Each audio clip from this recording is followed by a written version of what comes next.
est et qui vient, pour les siècles des siècles. Amen. L'ange du Seigneur apporta l'annonce à Marie. Et elle conçut du Saint-Esprit. Voici la servante du Seigneur. Qu'il me soit fait selon votre parole. Et le Verbe s'est fait chair. Et il a habité parmi nous. Priez pour nous, Sainte Mère de Dieu, Afin que nous soyons rendus dignes des promesses du Christ. Daigne, Seigneur, répandre ta grâce dans nos âmes, afin qu'ayant connu par le message de l'ange l'incarnation du Christ, ton Fils, nous arrivions par sa passion et par sa croix à la gloire de sa résurrection. Par le Christ, notre Seigneur. Amen.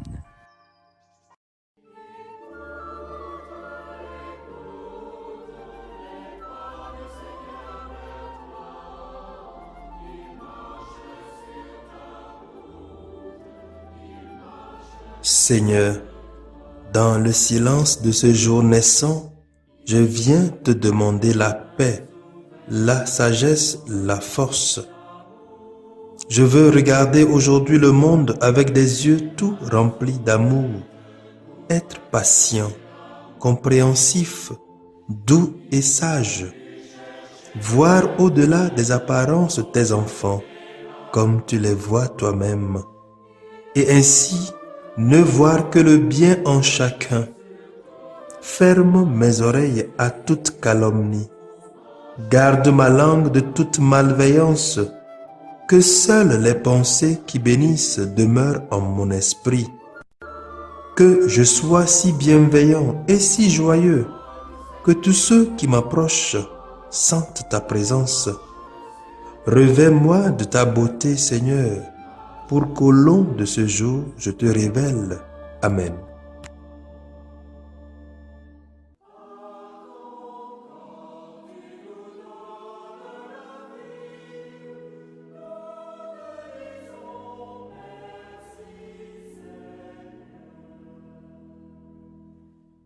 Écoutons les lectures de ce jour, lues par la sœur Odile Diago Ndea et commentées par le Père Augustin Kassa SMA.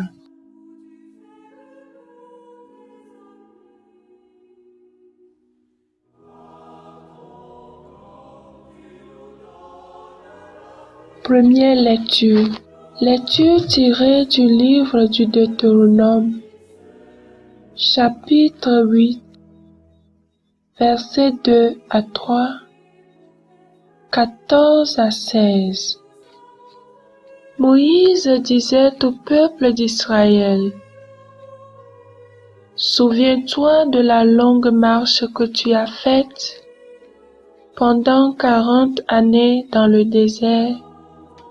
Le Seigneur ton Dieu te l'a imposé pour te faire passer par la pauvreté.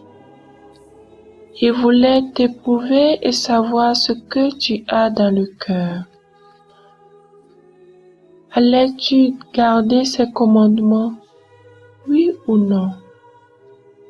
Il t'a fait passer par la pauvreté, il t'a fait sentir la faim, et il t'a donné à manger la manne, cette nourriture que ni toi, ni tes pères n'aviez connue. Pour que tu saches que l'homme ne vit pas seulement de pain, mais de tout ce qui vient de la bouche du Seigneur. N'oublie pas le Seigneur ton Dieu, qui t'a fait sortir du pays d'Égypte, de la maison d'esclavage. C'est lui qui t'a fait traverser ce désert vaste et terrifiant, pays des serpents brûlants et des scorpions, pays de la sécheresse et de la soif. C'est lui qui, pour toi, a fait jaillir l'eau de la roche la plus dure. C'est lui qui, dans le désert, t'a donné la manne, cette nourriture inconnue de tes pères. Parole du Seigneur.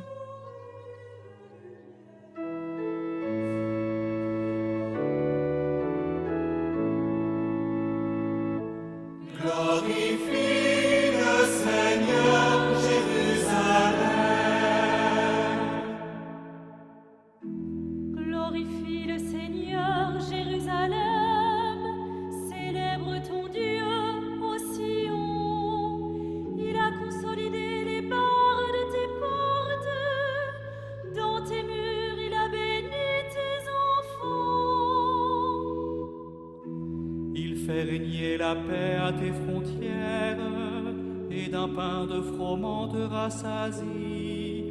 Il envoie sa parole sur la terre, rapide son verbe la parcourt. Glorifie le Seigneur, Jérusalem. Il révèle sa parole à Jacob, ses volontés et ses lois à Israël. Pas un peuple qui l'ait ainsi traité, nul autre n'a connu ses volontés. Glorifie le Seigneur, Jérusalem.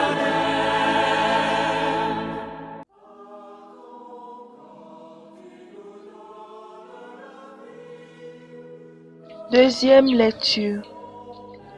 Lecture de la première lettre de Saint Paul apôtre aux Corinthiens, chapitre 10, versets 16 à 17. Frères, la coupe de bénédiction que nous bénissons n'est-elle pas communion au sang du Christ? Le pain que nous rompons n'est-il pas communion au corps du Christ? Puisqu'il y a un seul pain, la multitude que nous sommes est un seul corps, car nous avons tous part à un seul pain. Parole du Seigneur.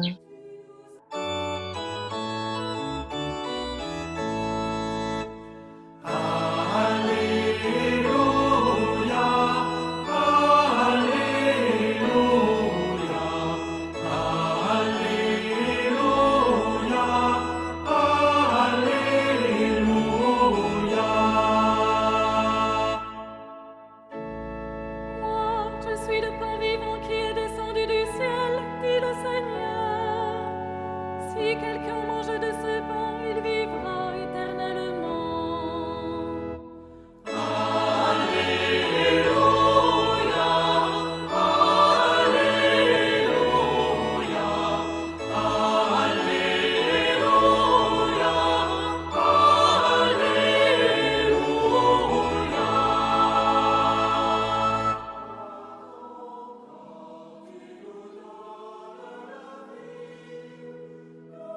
Évangile de Jésus-Christ selon Saint Jean, chapitre 6,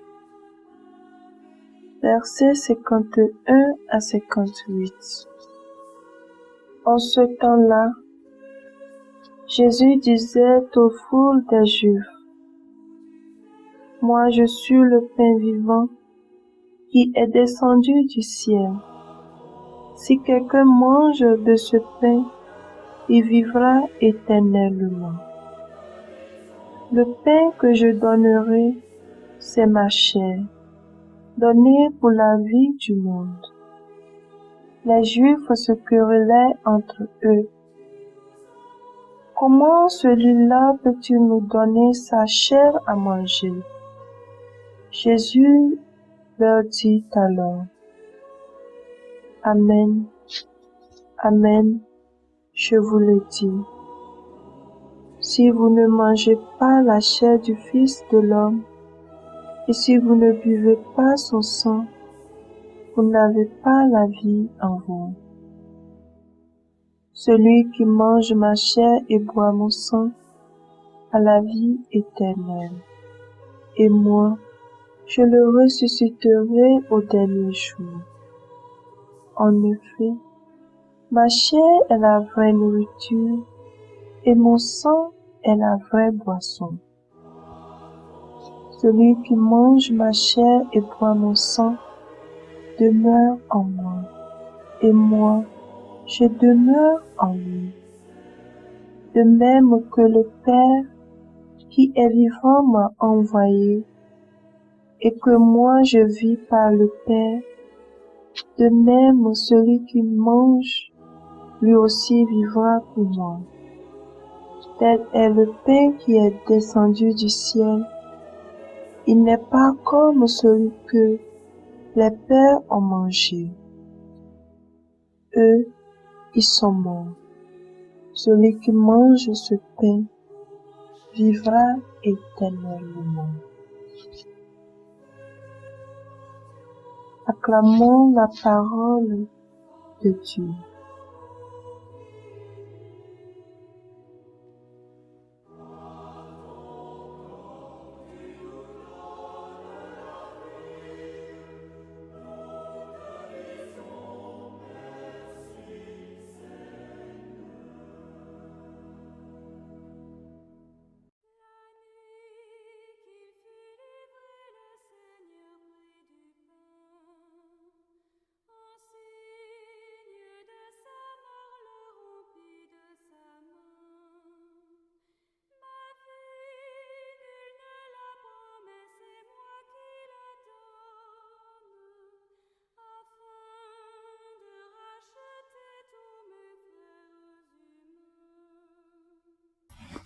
En effet, ma chair est la vraie nourriture et mon sang est la vraie boisson. Il y a plusieurs miracles eucharistiques qui peuvent démontrer la véracité de cette parole de Jésus-Christ, que son corps est la vraie nourriture et son sang est la vraie boisson. En fait, la bienheureuse Marie de la Passion de l'Italie, quand elle était plus âgée, disait toujours à son confesseur: « Je reçois une telle satiété du Seigneur quand je le reçois dans le Saint-Sacrement, de telle manière que je ne sens plus le désir de manger. » Mais il y a une autre bienheureuse que certainement nous connaissons mieux, Marthe Robin, qui a vécu 51 ans en recevant seulement la communion. 51 ans sans manger ni boire, à l'exception du très saint sacrement qu'elle recevait une fois par semaine et quelques rares fois 2 fois par semaine. En cette solennité du corps et du sang du Christ, nous pouvons nous poser une question très essentielle. Est-ce que le corps de Jésus-Christ est vraie nourriture pour nous? Est-ce que le sang de Jésus-Christ est vraie boisson pour nous?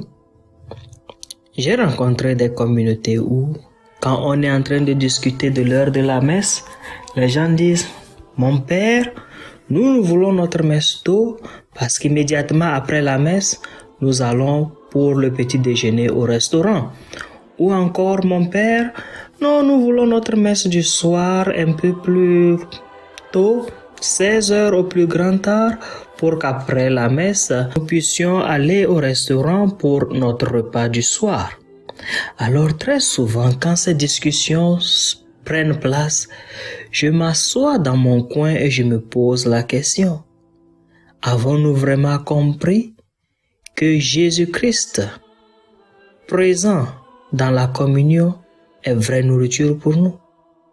Avons-nous vraiment compris que Jésus-Christ, présent dans le sang du Christ, est vraie boisson pour nous? Si nous avions compris, alors nous donnerons notre priorité à la messe. Pas au petit déjeuner, pas au dîner, mais à la messe. Alors je prie en cette solennité Que Dieu nous donne la force et le courage et la claire vision dont nous avons besoin pour redécouvrir l'importance de l'Eucharistie dans notre vie et comprendre que la vraie présence de Jésus-Christ dans la communion, dans le très saint sacrement, est notre vraie nourriture. La présence de Jésus-Christ dans le sang du Christ est notre vraie boisson. Et que Dieu bénisse sa parole dans nos cœurs. Amen.